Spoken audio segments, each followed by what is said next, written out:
welcome to the American Public Works Association's Talking Top Tech webinar series. Today's panel discussion will be 1 hour in duration and is titled Talking Top Tech, Geographic Positioning Systems, GPS, and Automatic Vehicle Location, AVL.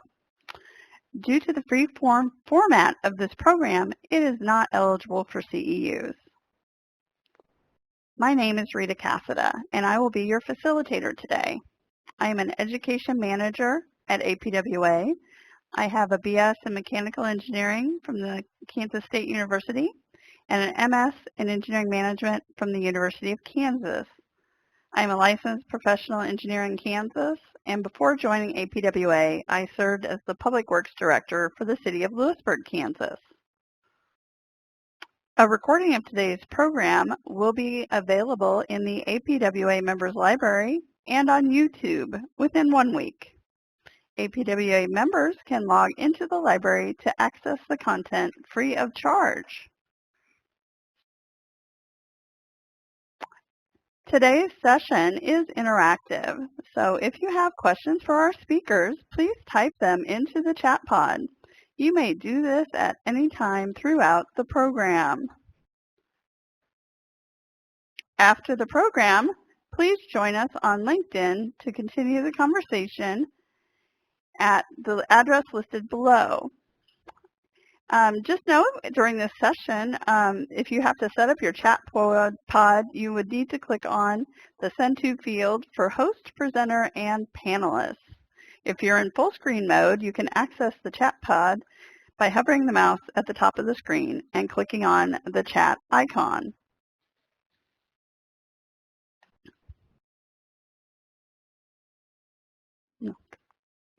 Now it's time to introduce today's panelists. Don Miller is the Director of Fleet for the City of Kitchener. Matt Morreim is the Street Maintenance Engineer for the City of St. Paul. Mark Ray is the Director of Public Works, City Engineer for the City of Crystal. And Michael Schlag is the Product Manager for Precise MRM. APWA is delighted to bring you such knowledge and experience. We're going to start the program with each of the panelists giving a brief overview on how they are involved with GPS and AVL. Don, would you like to go first? Perfect. Thanks, Rita. Yes, Don Miller, City of Kitchener, Ontario, Canada. Just a quick shout out and welcome to all our CPFP participants today. See a good number on the list there. I'm a CPFP as well through the APWA and also on the Fleet Service Committee currently, so happy to be involved with some of those goodies. We have a mid-size fleet, kind of a larger mid-size. We have around 900 units, so licensed and heavy that we look after. Total assets around 1,500. We also look after a two-way radio system of another 700 radios or so. So we look after the administration of all the GPS AVL. We've gone through multiple systems through the year. We started in 2005 through a repair our fleet challenge with 10 old RF units, and we've just grown as technology has changed and the ability for us to do more with it. We've grown through the years and currently have approximately 500 units that are on GPS AVL systems. So back to Rita. Thank you, Don. Matt, would you like to go next? Yeah, hi. Thanks everybody for joining us. And I'm from City of St. Paul, Minnesota. We have a fleet of a little over 400 vehicles between public works and parks, and we've been involved with AVL GPS telematics for over 8 years now. And so our initial system that we're installing, we're actually upgrading that. We're in the process of doing that. So I'm happy to share any of our lessons learned and things that went well, now the process that we're currently actually going through, and we're looking to do installs here on our new AVL system within the next few months. So thank you. Thank you, Matt. Mark, would you like to go next?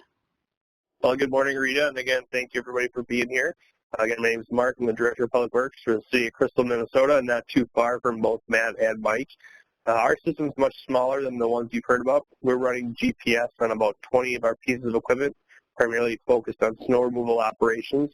I've been involved with GPS both my current employer as well as my previous one, so probably a little over 5 years in general, and looking forward to the conversation today. Thank you, Mark. And finally, Michael, would you like to give your overview? Thanks, Rita. Good morning, everybody. My name is Michael Schlag, and I am the product manager for Precise MRM, which is the fleet management division of Force America Incorporated. I've been with Precise now about 12 years and have been in a number of different roles as part of Precise, been sales, support, product management, you name it. I've kind of done it all.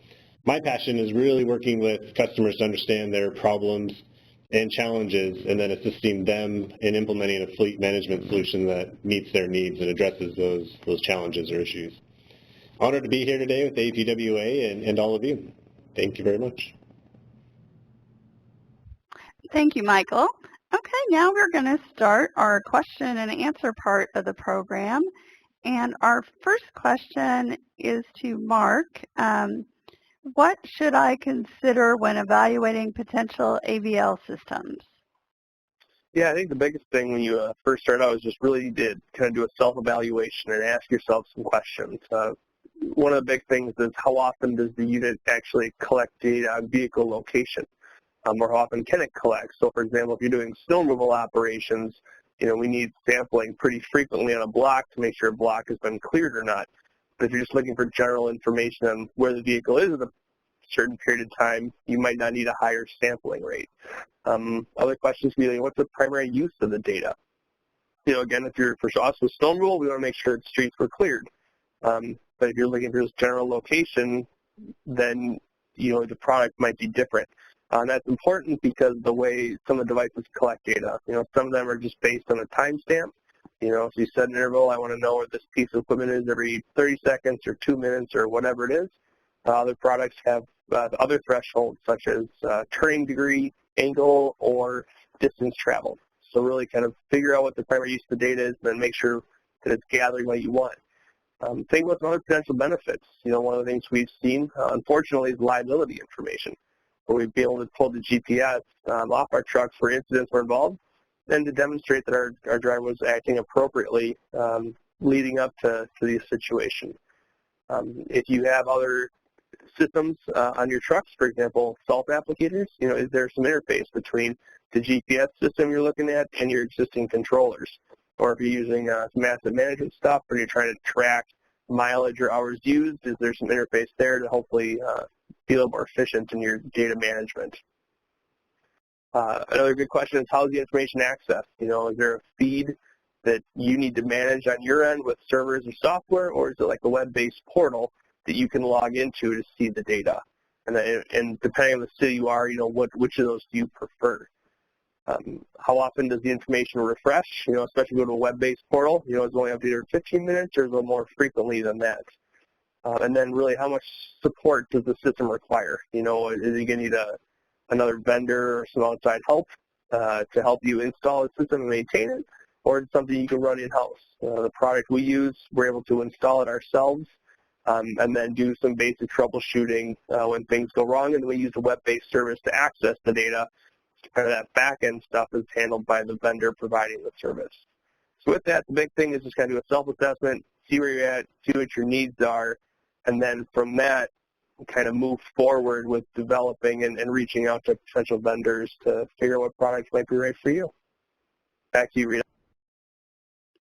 Thank you. And then kind of a follow-up question to Michael. Can you speak about some of the most important features to consider in their fleet management solution?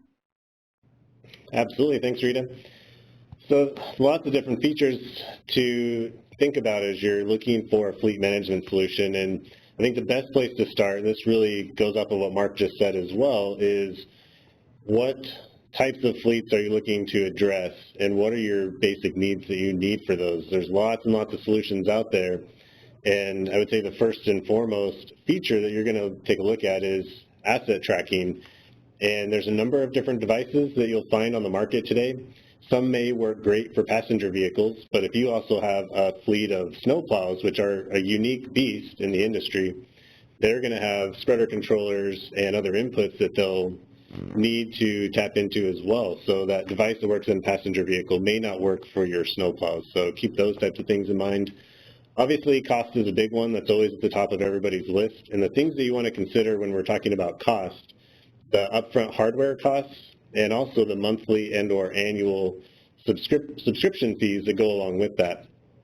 Some vendors will give you the option, instead of paying for the hardware up front, they'll allow you to have a zero cost hardware, but they will want to tie you in typically into 36-month contracts up to 60-month contracts. So there are some different ways to try and avoid some of those upfront costs if you're working with a budget that doesn't allow you to do that. So that's definitely a big one. ROI is always at the top of the list as well. We're making a big investment in a solution.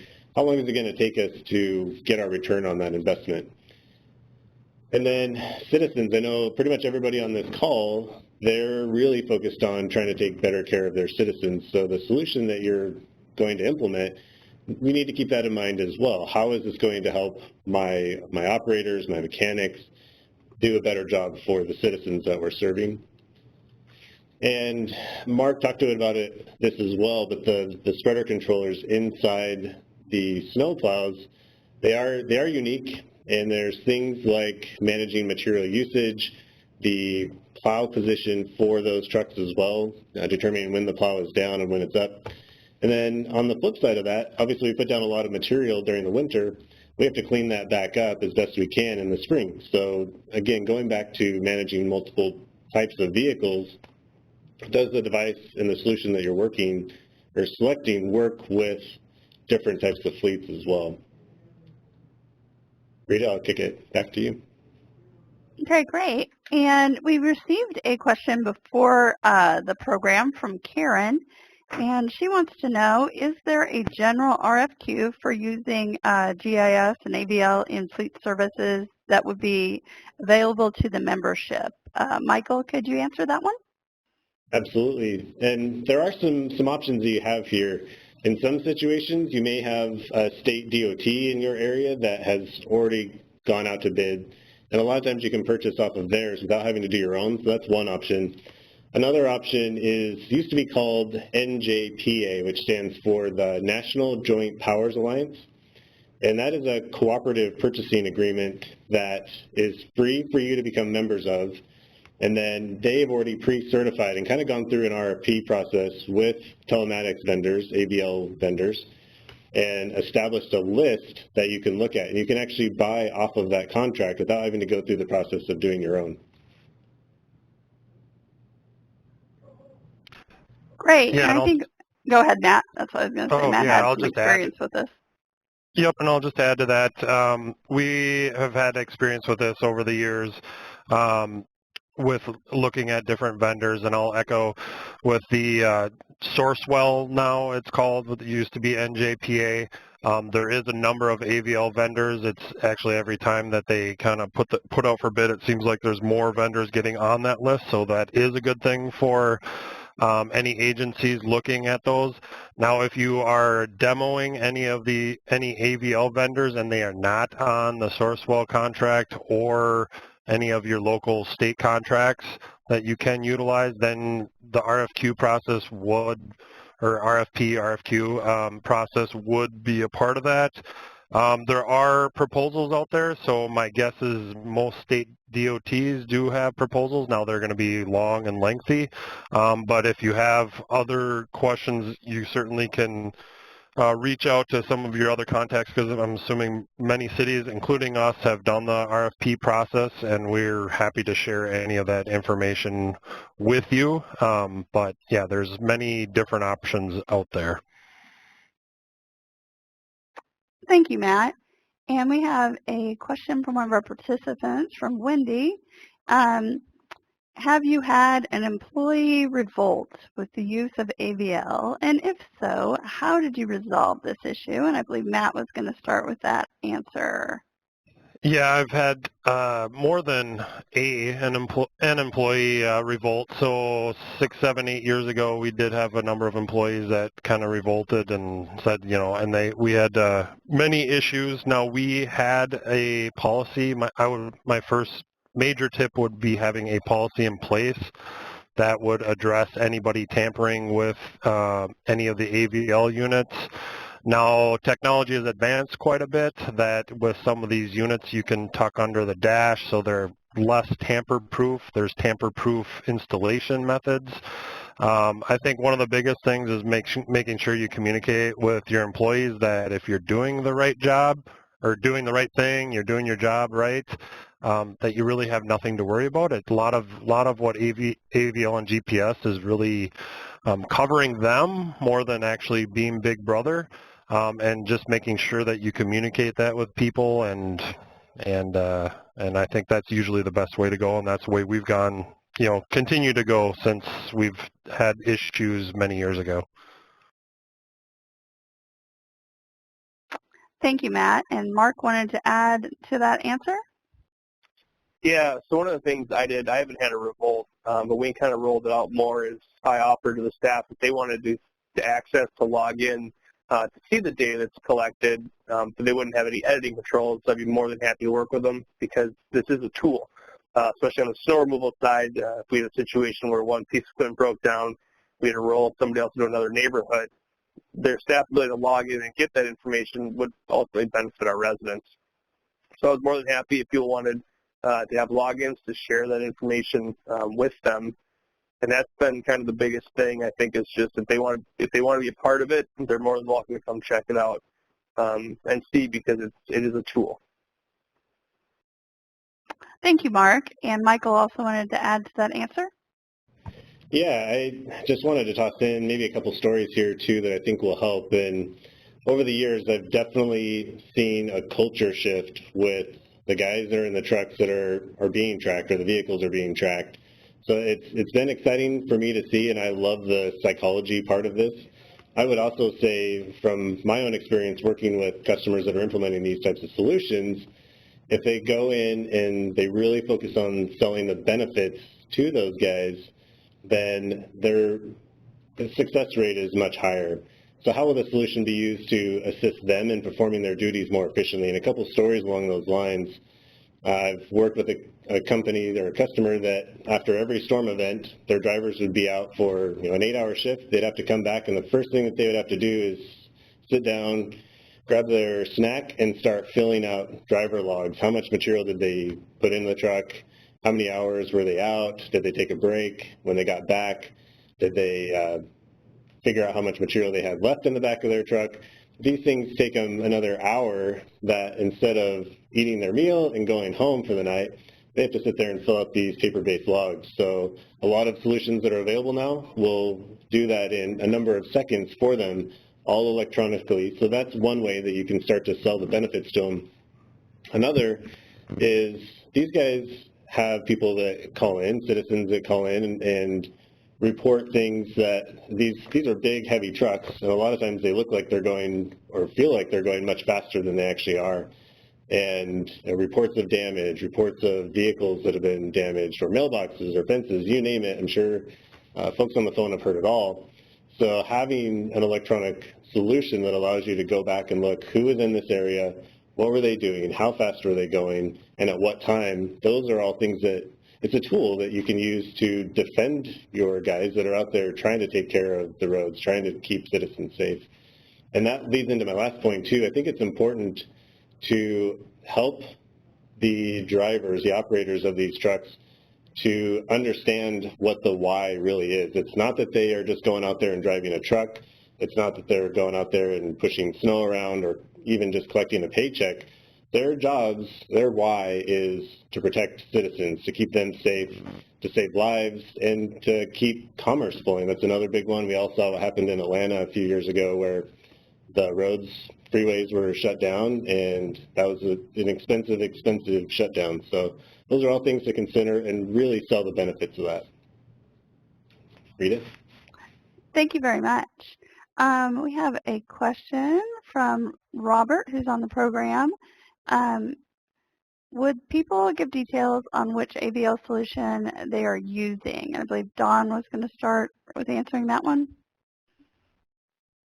Sure, and I guess my response to that isn't vendor specific because there's so many vendors and so many different products. I think to say what is the best solution for you, you need to identify what it is you want to do with it, and you need to do the research. We use a number of different systems depending on our requirements. So, I mean, examples are simple RF systems on, say, turf trailers. So we get a kind of a last point of entrance exit from a yard right through to the high-end salt management component. So it all depends on what you need. So you need to know that first before you can say which one is the best for you. That's my opinion. Back to you. All right. Thank you. And Mark wanted to add to that answer? Yeah, I'd say, so for us, our primary, kind of rolling off what Don said, our primary need is salt management, so we actually use the Precise MRM product. So that was our fit for our needs. All right, and Matt wanted to add to the answer?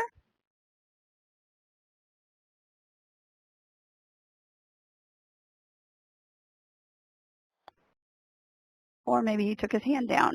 Michael, did you have something you wanted to add? Sorry. Oh, Michael, Matt's back. I was muted, sorry. Okay. So I would just say that not every vendor is created equal, and every single one has a lot of great features about what they do. We utilize Precise because of our salt spreader controls, and that's a major part of our operation, so that integrates better, or it integrates pretty well. It's not the only vendor that can integrate with our spreader controls. But we're making that switch to go with that based on a number of those things, and that being one of the major things. All right. And Michael, did you have something to add? No, I apologize. Maybe I didn't take my hand down, but I will say there are a number of different fleet management vendors out there, and just like Mark and Matt just said, you're really going to have to do a little bit of homework to figure out what's important to you, what your challenges are, what your pain points are. And as you go through the process, if you keep those in mind, you will find potentially 2 or 3 solutions that fit well. And then it's probably going to come down to pricing for you and training and any other services that you may need. Read it. Okay, great. And the next question is from another Robert. Are any of the panelists utilizing a service that integrates with a drive cam style system as part of the AVL? Looks like Mark may be doing that. Go ahead, Mark. All right, sorry about that. Yeah, we actually do not. But I want to jump on board.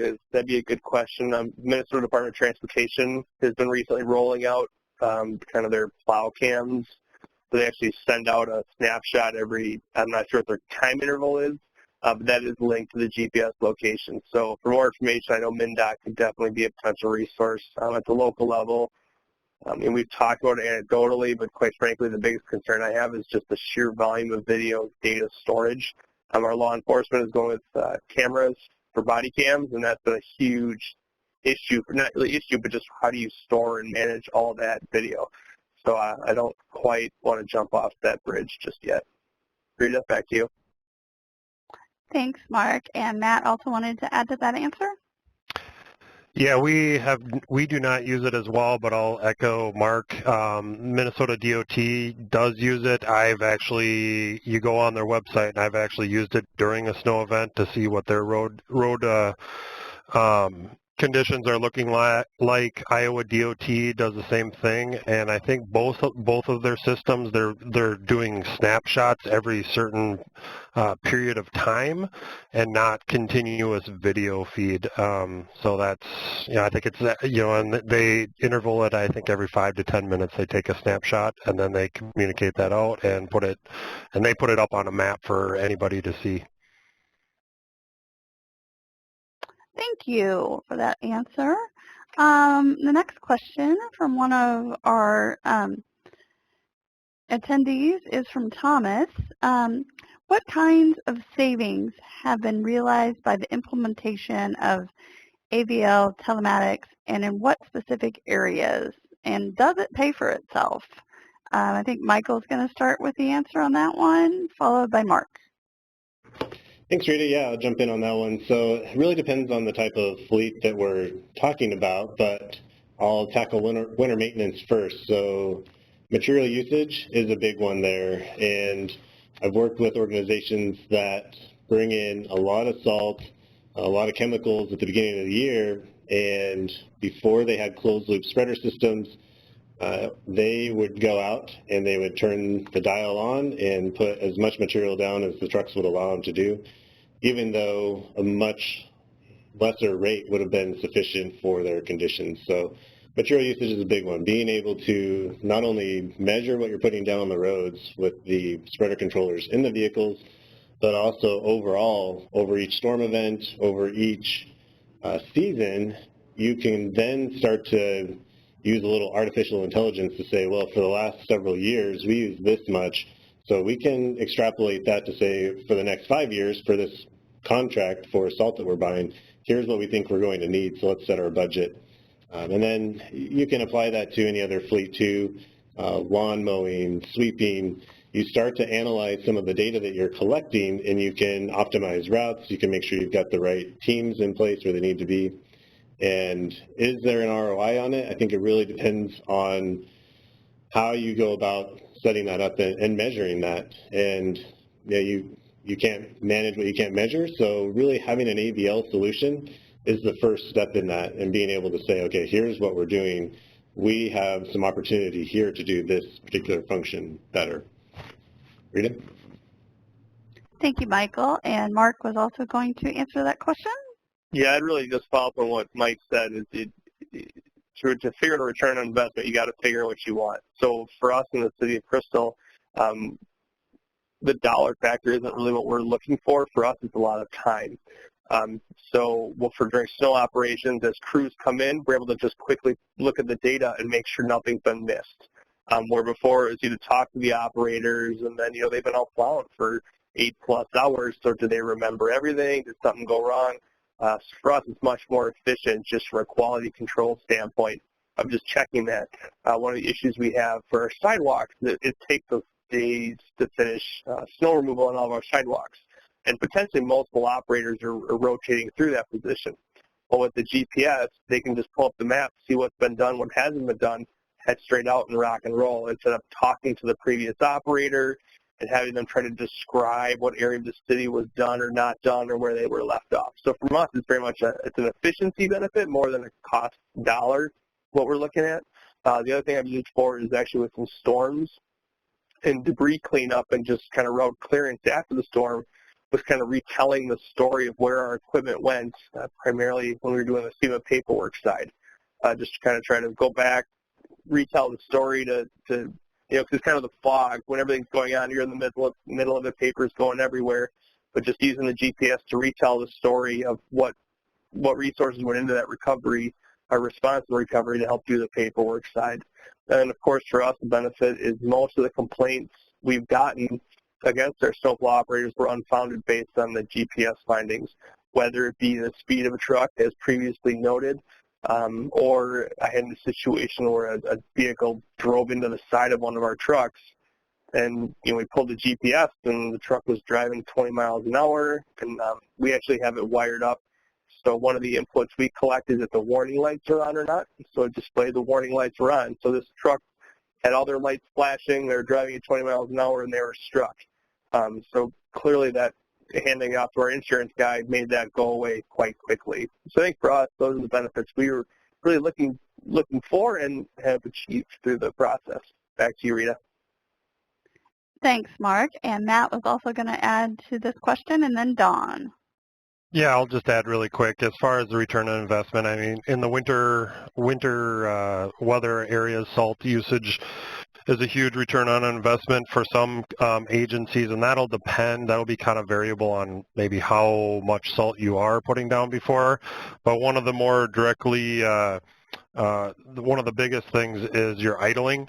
So the reduction in idling and if you have an idling policy, being able to adhere to that with the data that you'll have. So that would be a huge thing. And then one of the other things that we've looked at is harsh braking and harsh acceleration. And now that is both a return on investment thing and an increase in safety, because obviously you don't want your employees, harsh braking, harsh acceleration, and any of that. So it's both a return on investment and an increase in safety. Thanks, Matt. And Don, I believe you had something else to add on this one? Yeah, I'll just throw in a comment about the risk management aspect. So the legal liability piece, your minimum maintenance standards, compliance with those, and just those legal complaints, the suits, the lawsuits, the issues around slips, falls on sidewalks. So those are all of our sidewalk maintenance equipment. They're all equipped, and we have the data to show we're meeting our standards. Those, like it was mentioned prior, the cases just go away. So that's huge money. I mean, we don't have an actual way of quantifying it, or I don't, but it's definitely a huge benefit in that area. Thanks, Don. The next question is from Scott. Do any of the panelists integrate their AVL system with GIS system or an asset management system?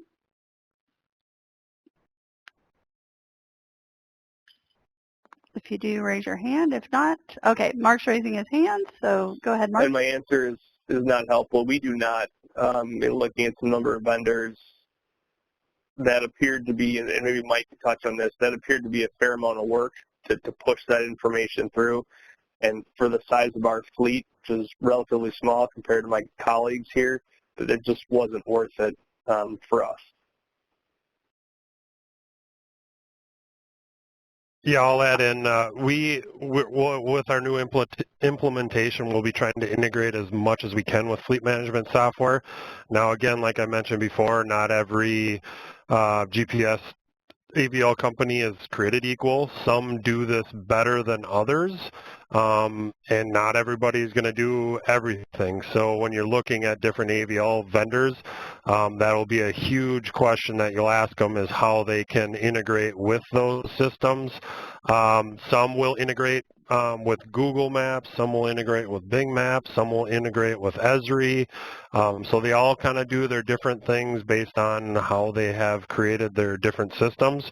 But if you're looking at implementing AVL, demoing and asking those questions, and getting references from other agencies that have integrated with your fleet management softwares and how those do it. A lot of times it'll push the data and not potentially fully integrate with those systems. Thank you, Matt. And Michael, you wanted to add to that answer? Yeah, I just wanted to add to what Matt just said. So great points. There are a number of solutions out there will allow you to take your data and implement that. ArcGIS from Esri is a great example, and that's a very popular one. Most organizations that we work with today have a full-time GIS admin that works with them. So they've got their streets mapped out, they've got their routes all built in. So that's a big one for sure. And I would expand on that too and say that there are a number of other third-party applications. Some of them are homegrown or custom applications that they've built, and others are going to be other asset management, CityWorks, I think it's AssetWorks. So those are a couple examples. The one thing to keep in mind as you're looking at this and looking at other third-party integration, you're paying for the data. And in most situations, the data is going to be hosted by whichever provider you select, which means you're logging in on a website. The data that is being collected is on a back-end database in a data center somewhere. So a good question to ask as you're looking at solutions is, do you actually own that data, or does the company that you've chose own that data? And either way, do you have access to get that? There's a number of APIs that can be made available, which is an application protocol interface. So I think it's important to ask if you have access to your data, if you want to put it into ArcGIS or some other homegrown application. And if you do have access, are there fees associated with that? Because that's another important factor when we're considering solutions and the cost of these solutions. Thanks, Rita. Thanks, Michael. Now we're going to move on to Chad's question.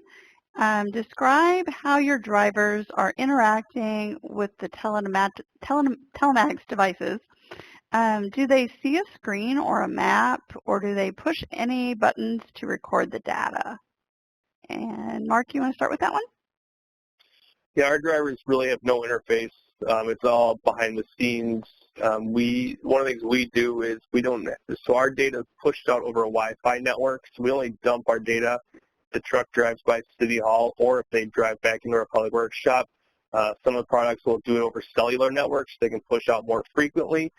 We didn't do that for a number of reasons, cost, and just we didn't look at the data that frequently to need it at that type of a time interval. We were looking more just for route completion. So our driver's interaction is very little. One of the ideas I have had is to put a push button in one of the trucks.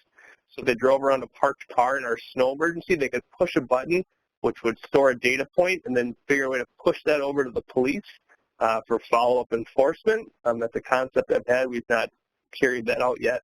But really there's no interface other than if they're back at the shop and they want to log in to see the data, then they can do that. But while they're out in the field, they have enough going on, so there's nothing else for them to do. Back to you, Rita. Thank you, Mark. And Matt, you wanted to add to that answer? Yeah, we don't have much interaction with our drivers as well. I will just add, over the years when we've researched this and knowing what agencies like MnDOT and some of the other DOTs, and if you really do want to have some interaction as far as a touch screen, looking to some of the integrations that the DOTs have done, because the reality is the DOTs are a little bit more advanced on some of this stuff because they just have larger fleets. But looking to them, a lot of them do have interaction where they push out forecasts or they potentially hit buttons on a touch screen, confirming messages or potentially even sending messages back via the AVL system. That not every vendor does the two-way communication, so that if you are looking at that, that is something. We are looking at integrating the push button too. That's more simple integration as far as communicating potentially what we call snowbirds or parked cars, so that we can go back to those locations after we go around them during operation, or you can use it during emergency operations, locating down trees or branches or potholes or whatever the case may be. So that could be a decent interaction with drivers and other people.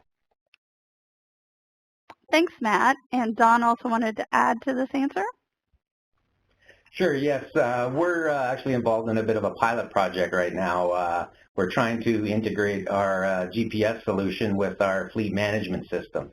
So if we can take care of a couple of the driver activities such as hours of service, daily vehicle inspections, kind of have some automated tools there for them, as well as having automated reporting. So we have defects, it comes directly to our fleet management system. So we're in the middle of working through some of those options and looking towards the future to fully implement something like that. Back to you, Rita. Okay, great.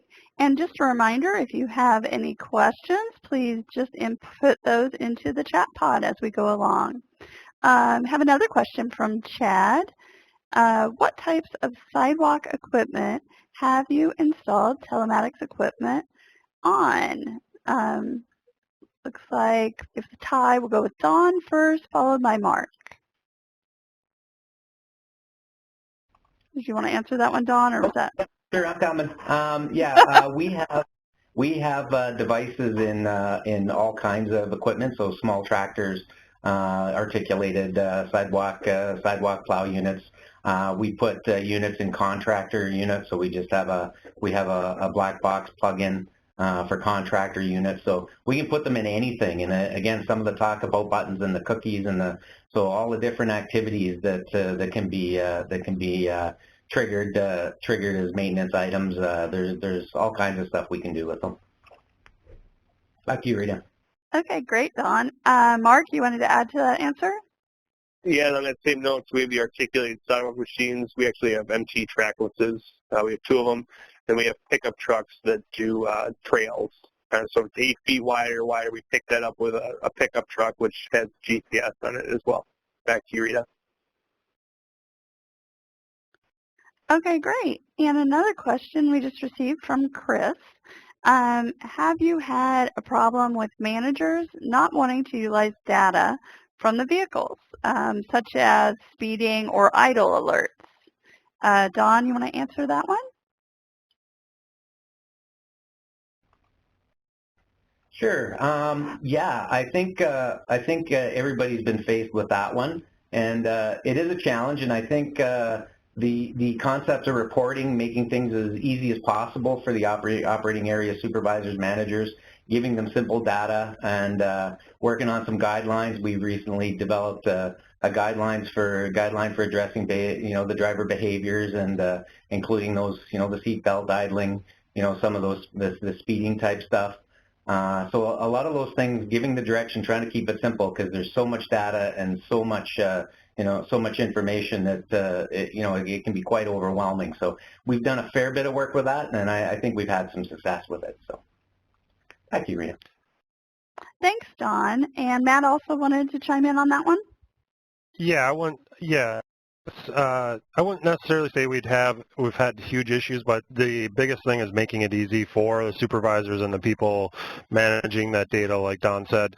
Having automated reports, whether you have an automated idling report that comes out daily on certain pieces of equipment, and being able to organize your fleet by certain equipment, so that you don't get the entire fleet and you have to sift through everything, and making it more manageable. And there's a lot of systems out there that can help you manage your fleet based on your different departments or divisions, and being able to manage that up front and helping your supervisors make it a little bit easier for them, because the reality is many of the maintenance supervisors, or at least in my experience here, are not the most tech-savvy people. There are some of them that are rather good, but making it easy on them and having easy tools and reports helps them do their job a little bit easier. So that's my experience.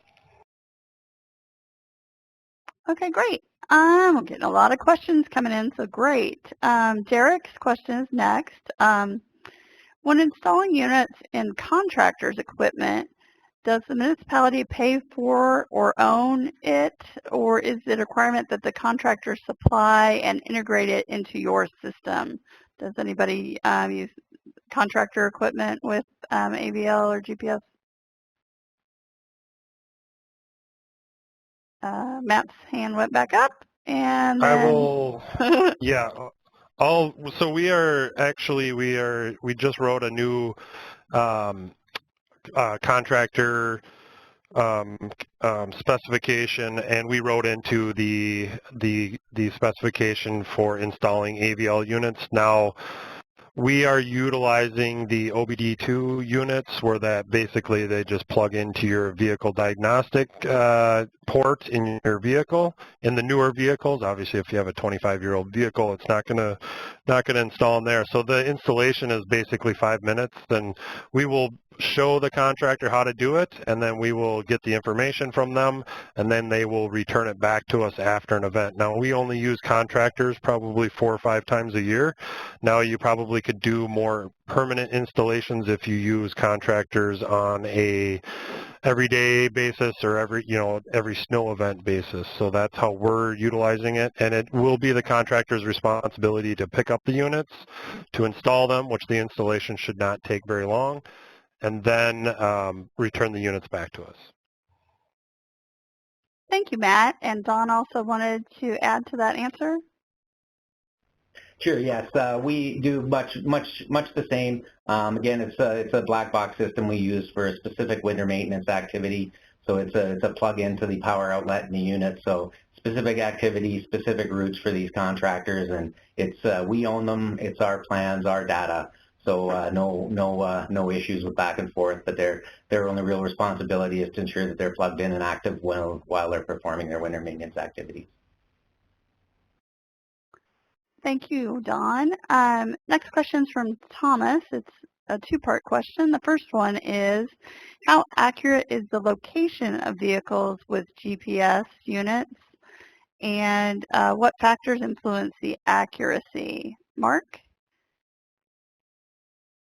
did you want to So answer my that? funny story with this one is I got a phone call from a resident once saying our plow took out a mailbox, talked to the driver, he's like, yeah, I don't recall doing that. So I went and pulled the GPS off the truck, and it didn't quite look like he might. So I asked him, how did you drive down the street? And then he told me he actually had backed up the street. And so when I took the GPS point we got and measured to the back of the truck, it was the same distance as from the front to where this guy's mailbox had been. So clearly we'd hit it. I'd say accuracy generally was within a few feet. Again, this also depends on your antenna. So our antennas are mounted on the top of our equipment.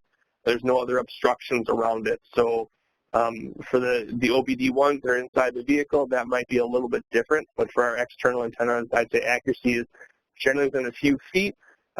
Factors can be cloud cover and tree cover on the street are generally our biggest issues. We don't have any tall buildings or any other kind of obstructions like that. But the accuracy is pretty good for us to the point that we can see, if we have a sidewalk machine driving on the sidewalk, it's clear that it's on the sidewalk as compared to just driving down the street, even though the street's just a few feet away from where it's operating. Rita, back to you. Thanks, Mark. And Michael wanted to add to this answer as well? Yeah, thanks, Rita. And that's a great story, Mark, about the mailbox there. I never heard somebody going backwards like that, but whatever it takes to get the job done. What I would add to that is the accuracy also depends on the equipment, the GPS device in general. And you can spend a lot of money on GPS equipment to get the accuracy really fine-tuned, but I don't think that that's necessary in most cases. Like Mark stated, a few feet is fantastic. In a lot of situations, especially if we're talking about an OBD2 type device that's installed underneath the dash, you're probably going to be talking a few meters as opposed to feet. So those are some things to keep in mind. If budget is not an issue for you, then you can typically spend more on the GPS hardware and get a more precise location from the devices. But a lot of times that's overkill. And as Mark said too, the antenna of the GPS receiver or device is really important too. We've seen them where they've been installed underneath a metal overhang over the cab. And if you think about GPS, we're trying to utilize the satellites that are orbiting the Earth, and we need to be able to connect up to at least 4 of those to get an accurate position. So you want to make sure that the antenna has a clear view of the sky so that you get the best possible location on those vehicles. Thanks, Rita. Thank you. And Dawn also wanted to add to that answer.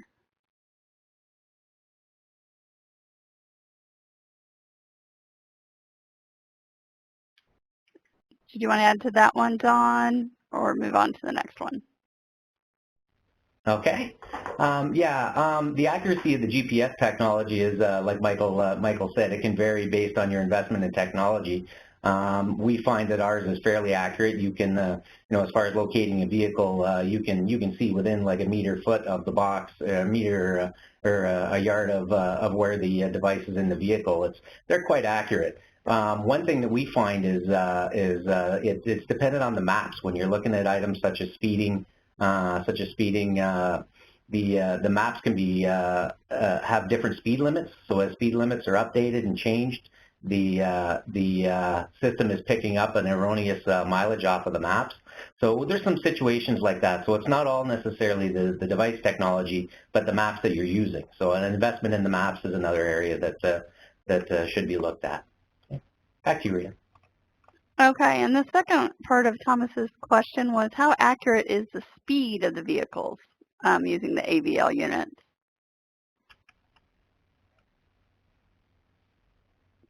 Go ahead, Mark. Thank you.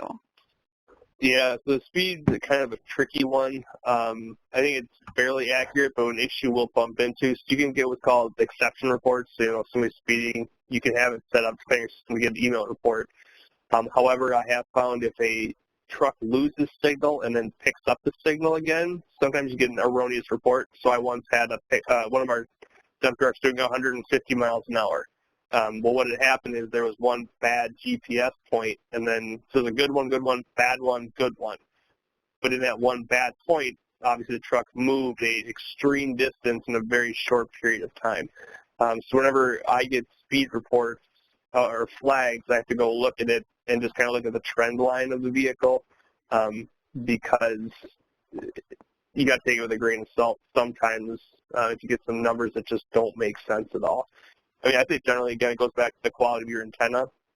It's good enough. We kind of made a decision that we're not going to discipline solely based on GPS data. We're going to need some other factor in there involved, just because the GPS is a tool, and we didn't want to present it as only Big Brother. And so that's kind of the decision we made, is we will not discipline solely off GPS unless it's some crazy, weird situation. So it's generally good as a guide, but you should always keep in mind that if there's some bad antenna signals in there, that can definitely throw the numbers off. Back to you, Rita. Thank you, Mark. Next question is from James. Has anyone had the need to have more than one location input for sidewalk machines? Going once, going twice, anyone? Mark and then Michael. Could you clarify that question?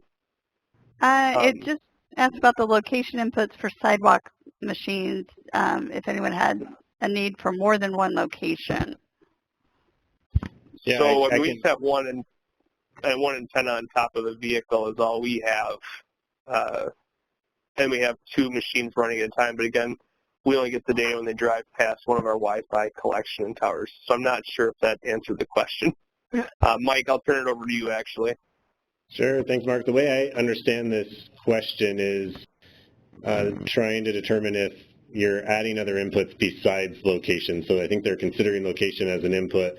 And I would take that as on a sidewalk machine, you may have a tilt switch, for example, on the plow, or maybe there's a light spreader on the back, and you want to determine where you're putting some sand down. And I guess I'd have to kick that back to maybe Mark or Matt or Don.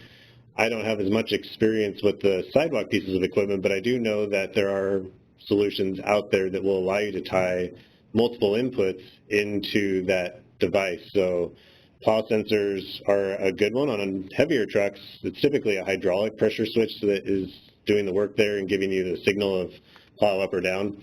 But tilt switches are a very inexpensive way to determine if a plow is up or down. And spreaders, same thing. You can typically tell on lighter pieces of equipment if it's spreading or not spreading. You're not necessarily going to have a closed loop system where there's sensors that are calculating how much material you'll put down. I don't know if that helps you, Mark.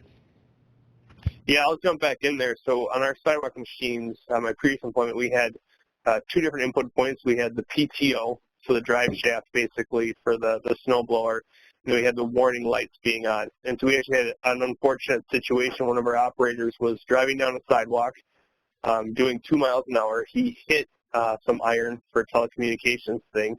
He actually was, even though he was seatbelted in, his head went up and hit the control panel kind of above in the trackless, knocked himself unconscious, and then came to and shut the blower off, and then, we ended up going to the hospital and all that jazz. And one of the questions posed to us by the doctor was, well, how long was he unconscious? And so we actually pulled the GPS from the data from the truck, for the sidewalk machine, and we saw, because it was such a jolt, even though he was only doing 2 miles an hour, which we got from the machine, GPS, we saw the change in direction report, because that's, again, some of the information we gathered. We saw the change in direction, and then when we saw when he hit the button to turn off the PTO to turn off the blower. So from the timestamp of the change in direction to when he turned off the blower was a 10-second interval. So we knew he was knocked out for no more than 10 seconds. So that's kind of a freak, crazy thing that happened, but one of the ways we've used GPS to provide some medical aid information for one of our staff members. With that, back to you, Rita. Great story. Wouldn't have thought of that. Next question is from Chad. Does anyone have any examples on how they use devices other than during snow operations? And Matt was going to start the answer on that one. Yeah, so a lot of the things that we have talked about can be correlated into, you use the same equipment. So I think Mark mentioned having an input for warning lights, so like your amber lights or whether you have other color lights. You can track when you have those off and on, whether you're in patching operations or any other operations. PTO on and off is a really big thing, so whether that's on your sweepers, putting any hydraulic switches to track whether like a hopper bucket is up and down on a sweeper. You can track that with many AVL companies. The grass cutting operations, what we were just talking about with the trail machines, which tend to be a lot of times grass cutting machines as well, tracking your mower being on and off or lights with that. Some of the units, some of the companies have accelerometers in the units so they can track accident reconstructions, whether, hopefully it doesn't happen too often or at all with your agency, but inevitably it does happen, and you can get more data with what Mark was talking about with getting knocked around in a vehicle. One unique situation that we have that we're looking at implementing with new AVL is tracking our striping machine. So what type of material they're using, whether it's yellow or white, and then when they have it on and how much material they're using. And one of the main reasons why we're doing this is because we're implementing a lot of bike lanes, which involve a lot more striping. So you don't just have a center skip and a fog line. You have center skip and then, potentially a dedicated striping area for the bike lane. So those are some ones that I thought of, and there's probably other ones out there that I'm not thinking of. I appreciate that answer, Matt. And then Mark, I think, had maybe some other ones he wanted to add. Yeah, one thing to throw out there, again, I touched on this earlier, is kind of recreating the story, especially for a disaster response. So, one of the things, there's trees down, you have staff out clearing debris, you feel like you always have to go back and recheck everything. So one of the things you can quickly do is if you have a street network built out, you can see what street your trucks are driven down in a given time frame. What they've driven down, clearly the road's open. So it's kind of one way to quick do an assessment of what roads are open or closed, or if you have crews out doing debris clearance, debris hauling, you could pull data when, depending on the system you have, it might not be the most fun thing you could do, but you could see what equipment went where, how many trips they were, were they doing kind of recovery work, or were they doing emergency road clearance, which would kind of drive how you might get some FEMA reimbursement. So one of the big things we have out there is just kind of retelling the story of what happened after situations. So another example of a possibility. Rita, back to you. Thanks, Mark. And Don also wanted to speak to this one. Okay, sure. We have a couple of unique ones, I think. We actually do have a bylaw enforcement area. They're on motorcycles, so on trail bikes, patrolling trails. They actually have it's just a button, drops the cookie on the map, and correlate that location with an incident report or some other activities that have to be followed up with. So just any of those things, that pretty much anything you can think of that you want to document an exact location like that of an incident event activity, it can be done with the technology that's available. Back to you, Rita. Thank you, Don. And our time is nearing to an end. This has been a great discussion. Our last question is from James. Is anyone utilizing battery-powered magnetic units for deployment-only based tracking? Mark, looks like you have your hand up. Is that for this one? Nope, it's going down. So I can field this one. We did look into that, and we decided no for the magnetic. If the vendor we had met with that offered that product, it was a timestamp interval, basically. So it was a cellular product, so you had a monthly subscription fee, and then it was a timestamp on the locations. We needed, frankly, a little more robust data, but didn't want to pay to have that happen. So we ultimately, plus it didn't hook up with some of our Salter control equipment too, because it was just a standalone unit, so it wasn't given us the data we primarily wanted. So we had looked at it, but it was not going to be a good fit for what our needs were. Rita, back to you. Thank you, Mark. Well, that is all the time we have for today. I want to thank Dawn, Matt, Mark, and Michael for sharing their knowledge and experience with us.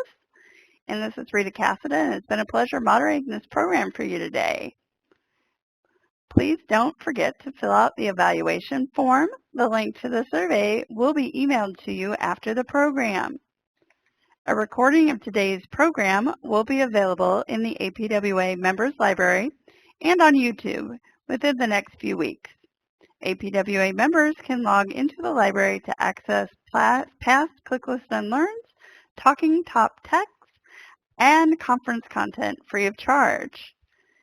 After today's program, please join us on the LinkedIn community to continue the conversation. The link was included in your program instructions and is on the screen now. So if you have questions that didn't get answered today or want more information, please feel free to continue the conversation on LinkedIn. I want to thank you for your attendance and participation during the program, and have a great day.